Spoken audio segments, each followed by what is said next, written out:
नियमित योग केल्याने मनाला सुख शांती मिळते. आयुष मंत्रालयाने योग अभ्यासासाठी दिलेले सर्व आसने अत्यंत उपयुक्त आणि लाभदायक आहेत. योगाच्या परंपरेचे संवर्धन आणि जतन केले पाहिजे. योगाला आपल्या दैनंदिन जीवनाचा अविभाज्य भाग बनवा, असे आवाहन पोलीस आयुक्त एम राजकुमार यांनी आज येथे 10व्या आंतरराष्ट्रीय योग दिनाच्या कार्यक्रमात केले.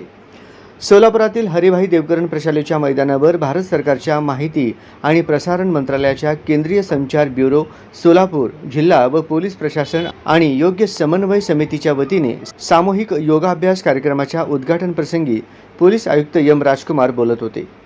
श्री राजकुमार म्हणाले, स्वतः व समाजासाठी योग या संकल्पनेप्रमाणे आपण सर्वांनी स्वतः नियमित योग करून समाजातील लोकांना योग करण्यासाठी प्रेरित करावे आणि योगाचा जास्तीत जास्त प्रसार करण्याचे आवाहन यावेळी केले. निवासी उपजिल्हाधिकारी मनीषा कुंभार व अतिरिक्त आयुक्त संदीप कारंजे यांच्या हस्ते योग दिनाच्या कार्यक्रमाचे दीप प्रज्वलनाने उद्घाटन करण्यात आले.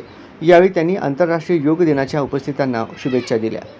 यावेळी व्यासपीठावर क्षेत्रीय प्रचार अधिकारी अंकुश चव्हाण, उपजिल्हाधिकारी अमृत नाटेकर, उपजिल्हाधिकारी संतोष देशमुख, उपजिल्हाधिकारी सोमनाथ तोंपे, उपजिल्हाधिकारी गणेश निराळी, राज्य उत्पादन शुल्कचे अधीक्षक नितीन धार्मिक, जिल्हा क्रीडा अधिकारी नरेंद्र पवार, प्रशासन अधिकारी श्रीमती हवेली, हरिभाई देवकरण प्रशालेचे प्राचार्य स्मिता क्षीरसागर, योग संस्था निमंत्रक मनमोहन भुतडा, NCC बटालियन 9चे नायब सुभेदार बंडू गळवे, सेवानिवृत्त अधिकारी सतीश घोडके, तालुका क्रीडा अधिकारी सत्यन जाधव, राजभाषा अधिकारी श्रीराम जावरे आणि सहाय्यक क्षेत्रीय प्रचार अधिकारी अंबादास यादव आदी उपस्थित होते.